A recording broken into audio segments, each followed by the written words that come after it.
E aí, gente, nesse vídeo nós vamos falar sobre o imposto sobre produtos industrializados. É o antigo Imposto Federal sobre o Consumo, que passou a se chamar de IPI já lá em 1965, através da emenda constitucional número 18. Hoje ele está inserido no artigo 153, inciso 4º da Constituição Federal, mantendo a sua nomenclatura, Imposto sobre Produtos Industrializados, e ele está regulado nos artigos 46 a 51 do Código Tributário Nacional e continua sendo regrado pela Lei número 4.502/64, com as alterações que vieram posteriormente, tendo o seu regulamento, o RIP, o Regulamento do Imposto sobre Produtos Industrializados, repousante no Decreto número 7.212 de 2010.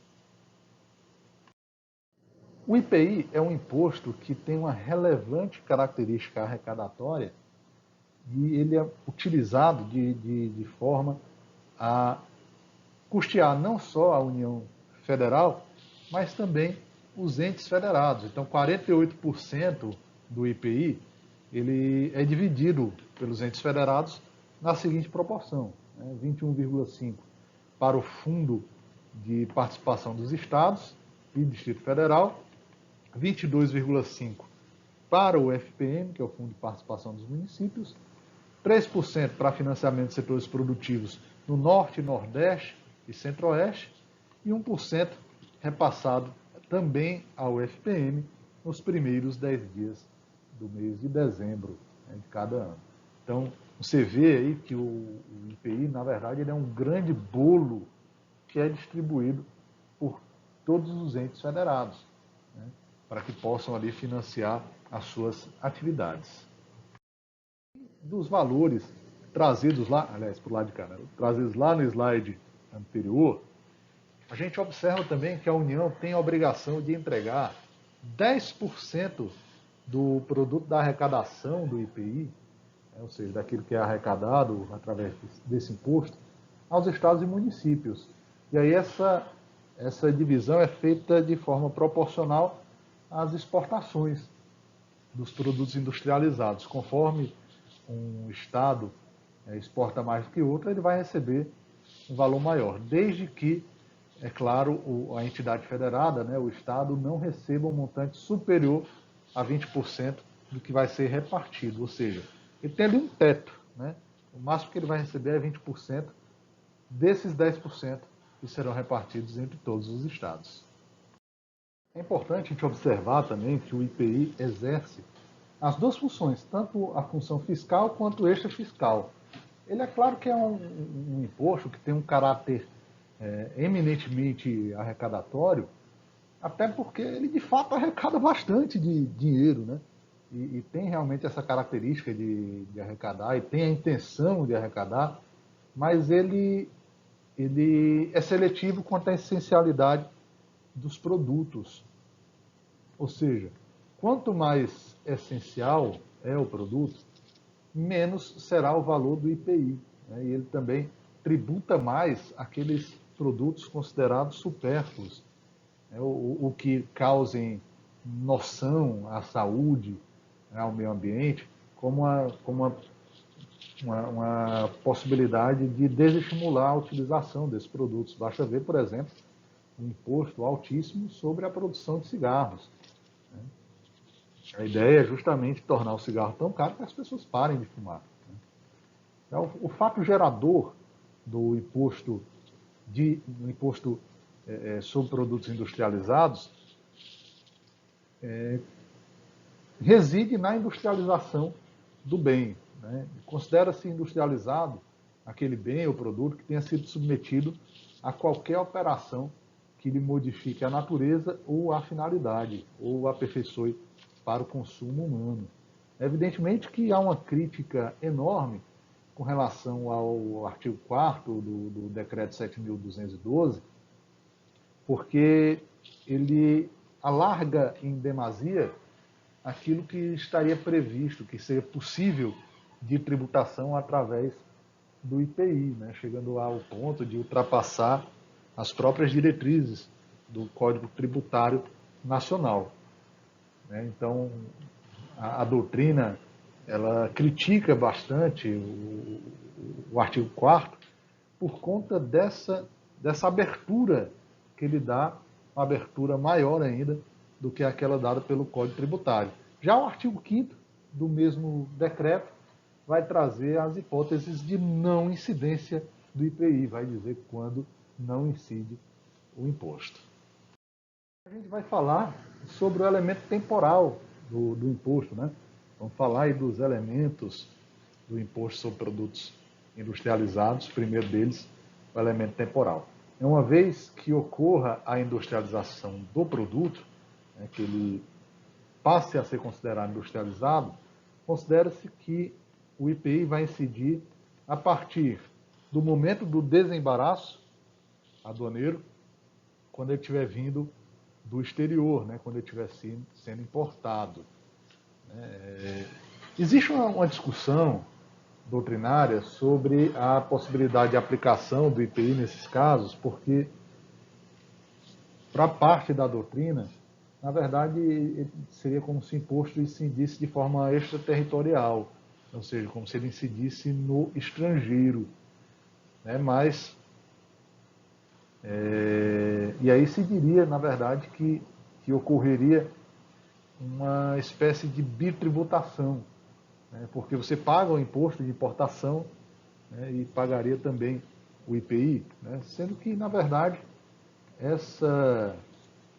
essa corrente doutrinária ela pode ser afastada com base nos seguintes argumentos. Né? O primeiro é que o fato gerador, né, do imposto é a comercialização do produto industrializado. E para isso pouco interessa onde ele foi fabricado, interessa onde ele está sendo comercializado. Além disso, o imposto de importação e o IPI, eles, por serem dois impostos de competência da União, não se fala em bitributação. No máximo que ocorreria aí seria um bis in idem. Né? Mas aí vai ser, na verdade, um mero acréscimo na incidência do imposto de importação. Então, com base nesses dois argumentos, a gente consegue, com uma certa facilidade, afastar a crítica, né, que há por parte da doutrina à questão do IPI sobre produtos importados. Também se considera como momento, né, de caracterização do fato gerador, né, ou seja, como elemento temporal, a saída do bem do estabelecimento do contribuinte. Né, ou seja, saiu ali do estabelecimento, ele já está sendo tributado. Além disso, também se considera, no caso de bens apreendidos, né, ou abandonados, que forem a leilão, que o imposto vai ocorrer ali no momento da arrematação. Agora, é interessante a gente observar que a incidência do IPI nos produtos que vêm do exterior, né, mesmo quando eles tenham sido industrializados no Brasil, ela de fato ocorre, né? Ou seja, o produto é produzido no Brasil, exportado, e aí vendido lá no exterior e importado de volta. Nesse caso aí, vai ocorrer sim o IPI, né, no caso de reimportação.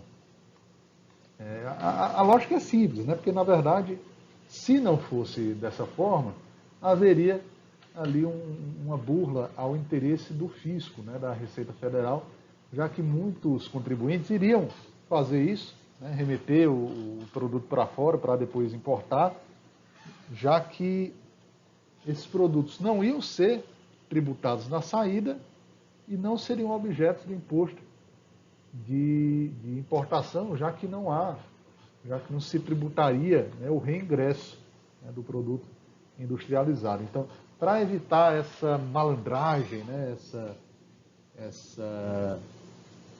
esse jeitinho, né, que há essa incidência do IPI, mesmo quando ele volta, mesmo quando o produto volta ao Brasil. Agora é importante também a gente relembrar que não incide IPI quando a importação do produto industrializado ocorrer por pessoa física, porque se incidisse, haveria aí uma cumulatividade, né? E aí malferiria a não cumulatividade que gere, né, o imposto. Isso é semelhante, inclusive, ao que ocorre em relação ao ICMS, tanto que a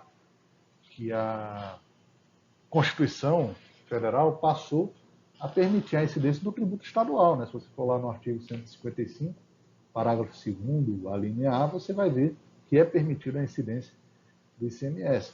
Mas a lógica é justamente a mesma. É importante a gente saber também o que são as saídas fiscalmente relevantes. Na verdade, o que o legislador quis tributar, né, a intenção dele tributar, não foi qualquer saída do bem industrializado lá de dentro da empresa, né, do local que o industrializou. Então, não é qualquer incidência que vai ocorrer. É preciso que haja alguma incidência que seja realmente fiscalmente relevante. Então, por exemplo, não vai haver a incidência quando a saída do estabelecimento ocorrer sem que se realize a industrialização, né? Sem que o bem seja efetivamente industrializado, passando assim ao poder do consumidor, por exemplo, sem que haja esse processo de industrialização. Também a gente não pode falar em incidência do imposto se ocorreu um furto ou roubo, né? Ou mesmo que o bem vá para participar de alguma feira, alguma exposição, né? Porque senão a gente estaria ali malferindo o princípio da capacidade contributiva. Você imagina só, uma determinada empresa sofre um assalto, né, um roubo realmente, colocam-se todos os bens patrimoniais, todos os bens, perdão, que foram ali industrializados dentro de um caminhão e saem os bandidos empreendendo fogo. Aí você imagina só se o empresário, além de sofrer todo esse dano, ainda tivesse que pagar o tributo, né? Ainda tivesse que emitir as notas fiscais, fazer as informações necessárias e contribuir, né? Pagar o tributo. Seria algo impensável, né? Agora, uma situação diversa ocorre. Se o bem já tiver saído do estabelecimento industrial e no trajeto ocorrer o furto. E veja, aí no caso, o fato gerador já ocorreu, né? Já ocorreu a incidência do tributo, que foi a saída. Né? Nessa mesma situação, suponha que essa mesma empresa tenha carregado seus próprios caminhões, saiu para fazer a entrega dos produtos industrializados que ela comercializou e no meio do caminho é abordado por assaltantes. Nesse caso aí sim, o empresário vai ficar no prejuízo e vai pagar o tributo.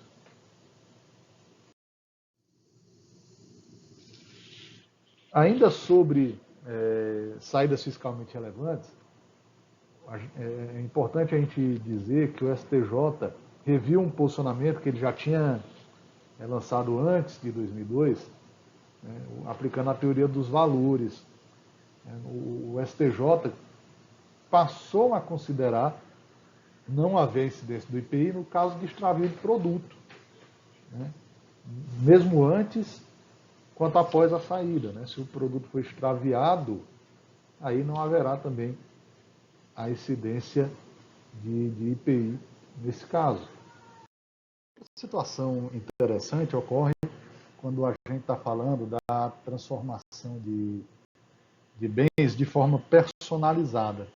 Ou seja, você mandar personalizar um automóvel, claro, aí de certo modo, um processo industrial, no sentido mais cru da palavra, né, de haver realmente a transformação, mas há aí também muito mais um procedimento artístico, né, ou mesmo uma prestação de serviços. Né? Então, no caso, Vamos pegar um exemplo, né? Você tem um bug, e você tem um veículo normal de capota e transforma ele num bug.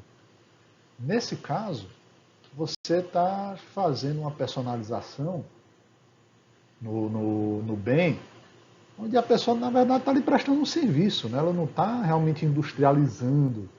Né? Então, se você for, por exemplo, lá na súmula 156 do STJ, ela diz o seguinte: a prestação de serviços de composição gráfica personalizada e sob encomenda, ainda que envolva fornecimento de mercadorias, está sujeita apenas ao ISS, que é justamente o Imposto sobre Serviço, ou também ISSQN, né? Imposto sobre Serviço de qualquer natureza. Então, quando você tem uma situação como essa, na verdade a pessoa está te prestando um serviço, ela não está realmente industrializando o bem. Né? Essa súmula, é claro, ela já foi objeto de diversas discussões e atualmente o entendimento prevalecente é que só não vai ter a incidência quando a atividade de composição gráfica for o objetivo primário da operação. Né? Como, por exemplo, uma elaboração de cartão de visita, né? ou mesmo a questão do bug, né? que a gente citou como exemplo anteriormente. Agora, a situação é diferente quando você tem, por exemplo, o fornecimento de embalagens. Né?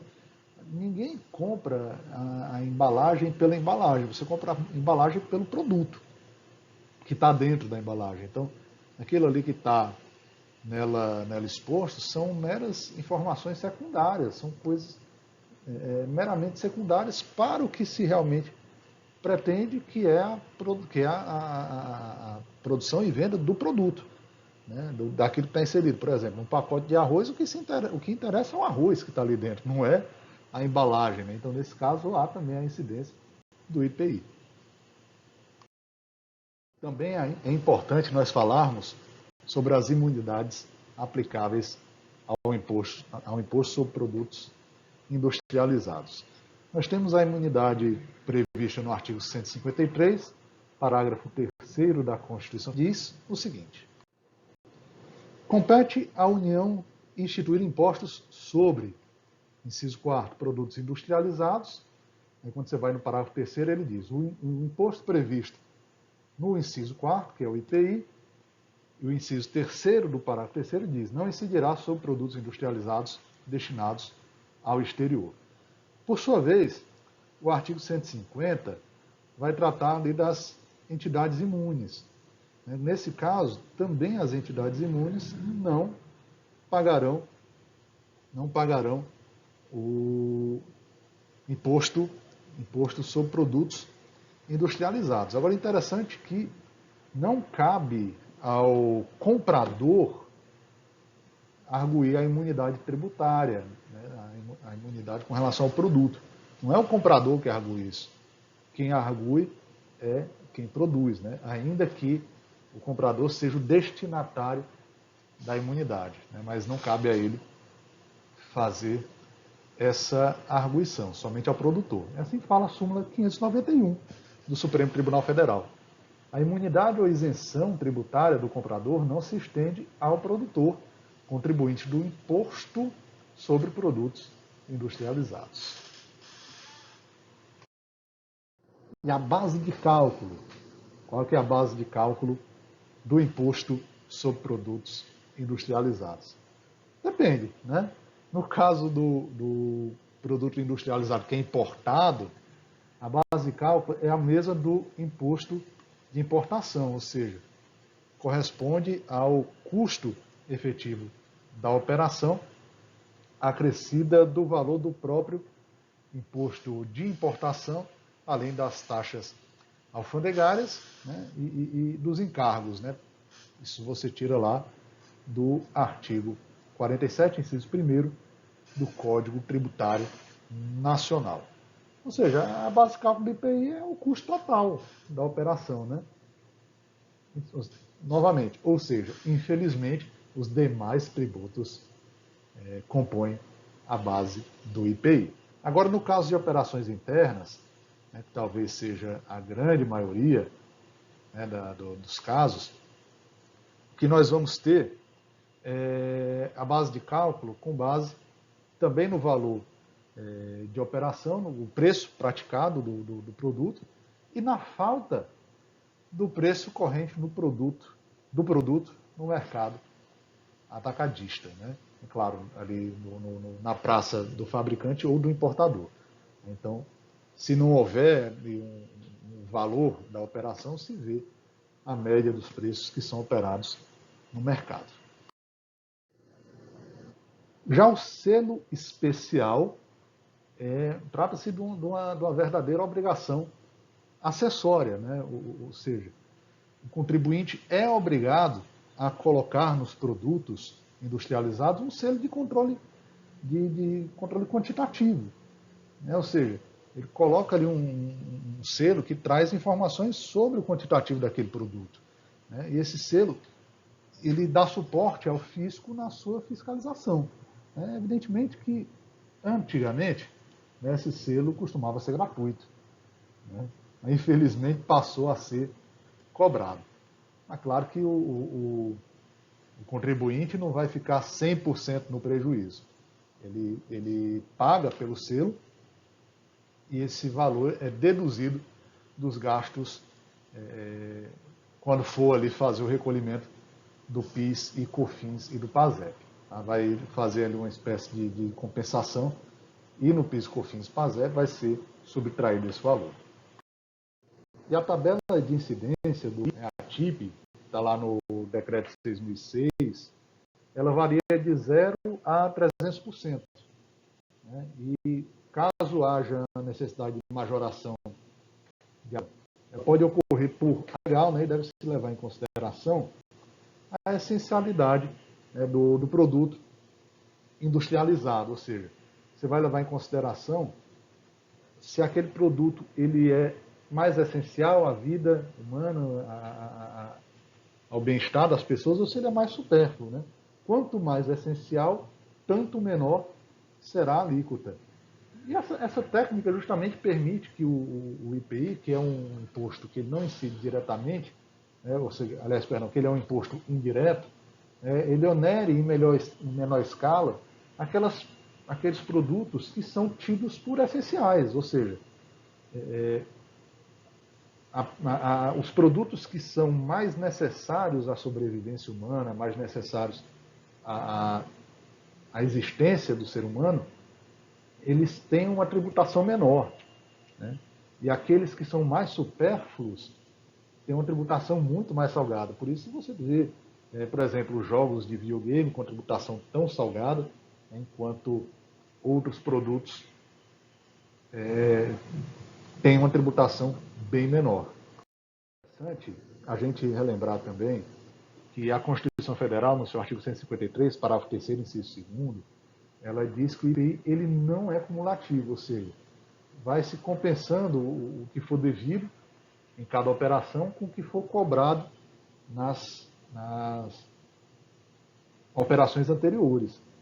Isso tem intenção de barrar, de impossibilitar, ou pelo menos dificultar que o imposto incida de forma plurifásica, ou seja, que ele vá se acumulando, né, a cada etapa da cadeia produtiva. Ou seja, você compra um insumo industrializado, por exemplo, ele é vendido para uma outra empresa que vai transformar num produto intermediário, que por sua vez vende para outra, que transforma num produto industrializado final. Em todas essas etapas, ele vai ser onerado de certa forma, sendo que o imposto que é cobrado na etapa anterior, ele vai descontar o que é cobrado na etapa anterior. Ou seja, vamos supor, para facilitar o raciocínio da gente, né, vamos supor que o produto final tivesse um imposto de R$100, sendo que ele já pagou R$50 quando foi produzido o insumo. Então, ele vai, na verdade, pagar só mais 50, né? Vai pagar só ali a diferença. Isso permite que ele não chegue tão inflacionado na ponta, no consumidor. A ideia é justamente baratear o preço. A técnica ela é materializada por meio de um processo contábil. O produto industrializado que entra na empresa gera um crédito e aquele produto industrializado que sai gera um débito. E aí você pega um determinado período, apura a diferença do crédito para o débito e paga, se houver débito. Se houver crédito, você acumula para o período seguinte, conforme previsto no artigo 49 do Código Tributário Nacional. Essa não cumulatividade, justamente, ela se realiza por período, não é por produto. Então, não vai importar muito se os produtos entraram na indústria e ainda não tenham saído.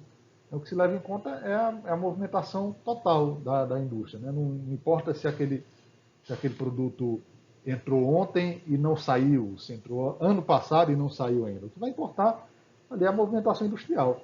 Né? Uma outra coisa que é importante também é que a movimentação ela é toda contábil. Né? Não importa se realmente foi recolhido o IPI no ponto anterior. Né? Até porque, se assim fosse, na verdade, quem comprasse o produto, né, como insumo, ele acabaria assumindo a dívida do outro. Né? Então, o recolhimento real é problema do fisco. O contribuinte não tem nada a ver com isso. Né? O contribuinte que vier adquirir o produto tem nada a ver com isso. Não vai importar se o cara que vendeu para ele pagou. O que importa é que houve a incidência lá atrás e aí vai haver esse crédito. E quem são os sujeitos passivos? Claro que o sujeito ativo, que não está aí no slide, é a União. Né? Da mesma forma que o imposto de importação e o imposto de exportação. É a União. Tá? Mas quem é o sujeito passivo? Segundo o artigo 51 do Código Tributário Nacional, os contribuintes do IPI são o importador e o industrial, né? ou a pessoa que a ela seja equiparada por forma da lei. O comerciante de produtos sujeitos ao imposto e o arrematante de produtos apreendidos ou abandonados no leilão. O artigo 24 do regulamento do IPI, ele define diversos responsáveis. Ele vai dizer quem são os obrigados ao pagamento do tributo, mesmo que não tenha uma relação direta com o fato gerador. E da mesma forma, também é lá no regulamento que estão elencadas as hipóteses de isenção do IPI. Eu convido você a fazer a leitura do artigo 54 do regulamento do IPI. Já o lançamento, ele ocorre por homologação, de acordo com o artigo 150 do CTN. E se não for realizada, é claro que o fisco pode fazer de ofício. Né? Evidentemente, o fisco vai poder fazer o lançamento de ofício se não tiver ocorrido a homologação. Por último, quanto à anterioridade, o IPI ele se submete só à anterioridade nonagesimal, de acordo com o artigo 150, inciso 3º, a linha C da Constituição Federal. A partir da emenda constitucional número 42, o IPI ele deixou de integrar o rol de impostos que submetem ao limite de um ano, né? Perdão, a anterioridade anual. Né? Ou seja, ele vai ficar somente na anterioridade de 90 dias, né? Seja para mudança na base de cálculo, que só pode ser feita por lei, seja por mudança em sua alíquota, que pode ser realizado também através de decreto. E dessa forma tem sido decidido pelo Supremo Tribunal Federal, de acordo, inclusive, com a ação direta de inconstitucionalidade número 4.661, da relatoria do ministro Marco Aurélio. Espero que você tenha gostado desse vídeo. Se gostou, curte, dá um like aqui, se inscreve no canal e a gente se encontra na próxima aula.